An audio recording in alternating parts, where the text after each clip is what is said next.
You're in Boston, 1770. It looks calm, but something is about to happen. And when it does, everything changes. If you enjoyed this journey, like the video, subscribe to Step Into History, and turn on notifications so you don't miss the next city.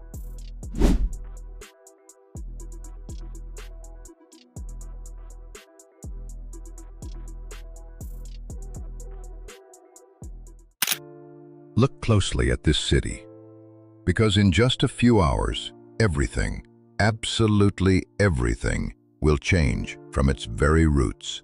Do not be deceived by these calm church towers and the silence of the harbor. The storm is already at the doorstep. An explosion of anger, a single shot, and the collapse of an entire empire begins right here on these cold stones.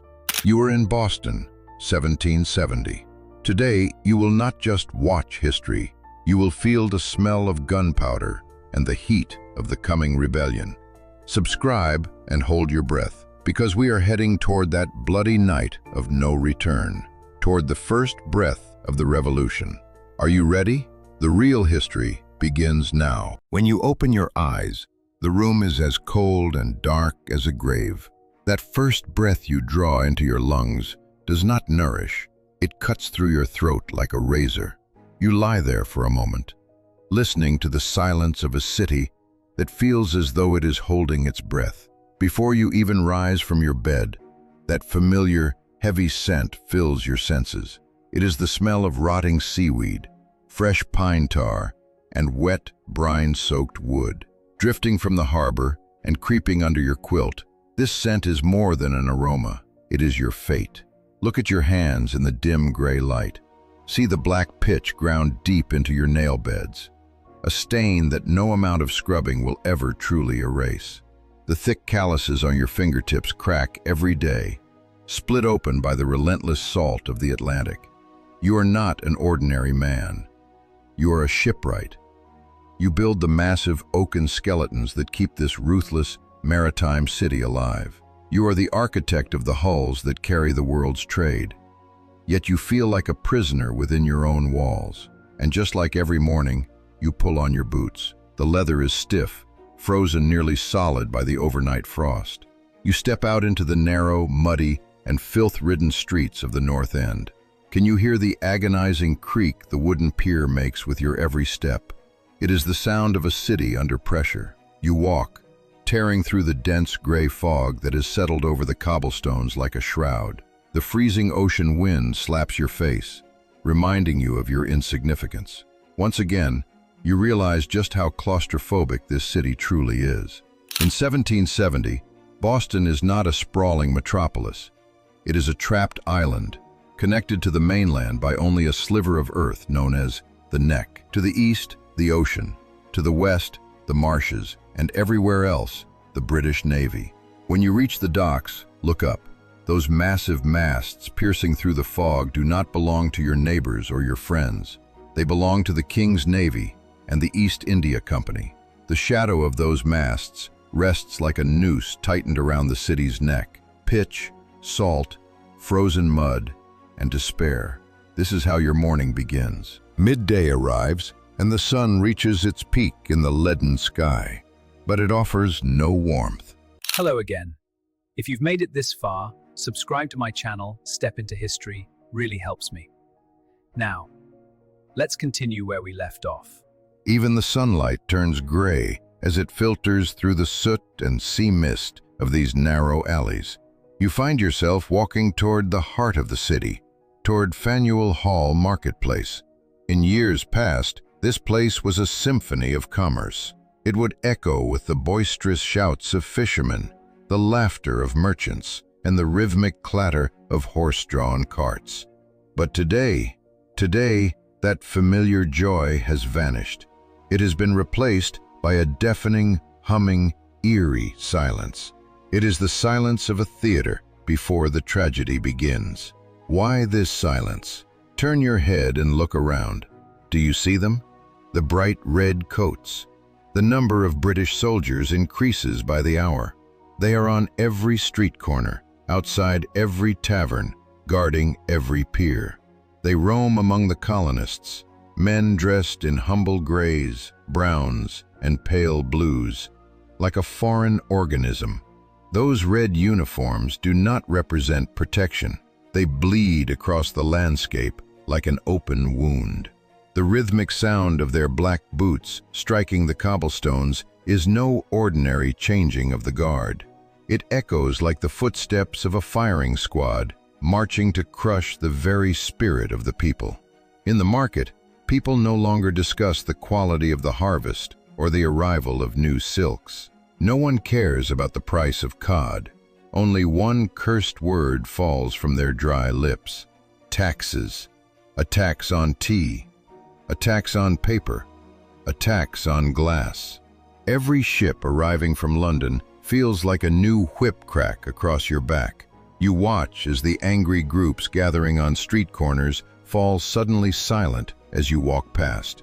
They are suspicious, guarded, and volatile. But in that brief, knife-like silence, you catch the glance they shoot into each other's eyes. A fierce, predatory fire burns there, the fire of rebellion. You feel it in every fiber of your being. This city is a powder keg. The tension is a physical weight, a static charge in the air that makes your hair stand on end. You are not just waiting for a change, you are waiting for the spark. Night descends upon Boston like a heavy black cloak, suffocating the last remnants of the day. The temperature plummets far below freezing. Your breath hitches, freezes, and vanishes into the dark. The sooty smoke rising from the taverns kneads with the accumulating anger of the populace and spills into the streets. Then, a sound shatters the stillness. Church bells. They are ringing bitterly, endlessly. In Boston, this is the universal alarm for fire. But as the people pour out of their homes and into the shadows, they do not carry water buckets. They carry clubs, heavy stones, and chunks of ice. The fire hasn't broken out in the wooden houses of the town. It has ignited in the minds of the people. You run with the crowd toward King Street. In front of the customs house, a shout tears through the darkness.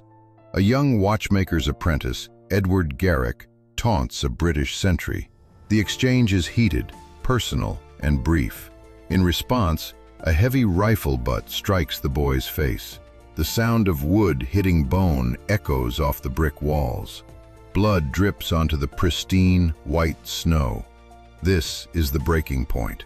Within minutes, hundreds of people crowd into the narrow thoroughfare. The air is thick with insults and frozen projectiles. Redcoats, murderers, tyrants. The shouts make the very night tremble. An object hurled from the darkness cuts through the air. That first snowball landing on the ice is no longer a winter prank.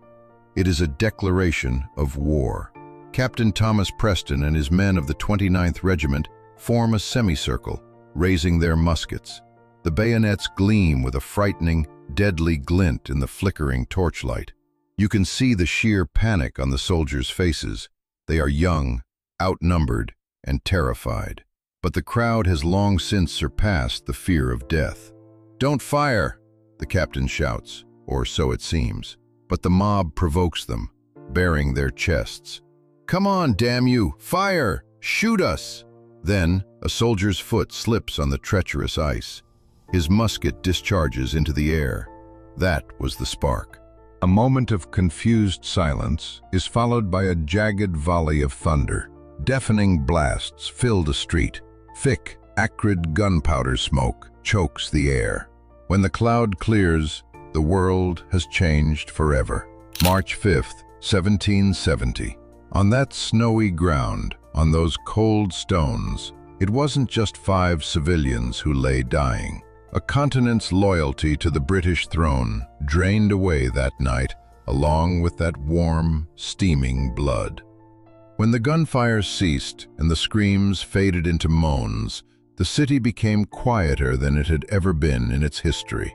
The scent of rotting seaweed that you inhaled when you woke up was gone, entirely replaced by the smell of fresh gunpowder and hot metal. But this was no ordinary tragedy. This was the moment history changed its course. This was the first jarring breath drawn by a revolution. The blood spilled on those cobblestones would soon swell into a tidal wave large enough to drown an empire. 5 men gave up their breath, but a brand new nation opened its eyes. Today, as you walk among Boston's massive glass skyscrapers and modern asphalt roads, remember, right beneath where you step lie the ghosts of those rebels. That narrow neck of land was filled with earth. The city grew. Hills were leveled to fill the coves, and the ocean was pushed back by the hands of progress. Yet, that sharp, agonizing cry for freedom from that frozen night still continues to echo among the historic brick buildings of the old State House. Time may bury us under ashes, concrete, and the relentless march of years, but it can never bury an idea whose time has come. Boston did not die that night on King Street. It was reborn from the fire of those muskets. Thank you for joining Step Into History. For a brief moment, you inhabited a world that once was, a city of salt, pitch, and iron-willed people who shaped the world we live in today. These stories are more than just the past. They are the echoes of how we lived, how we struggled, and how we finally broke our chains. If you want to continue exploring lost civilizations and the turning points of time, subscribe and join the journey. Where should we travel next? Until we meet again in the depths of history.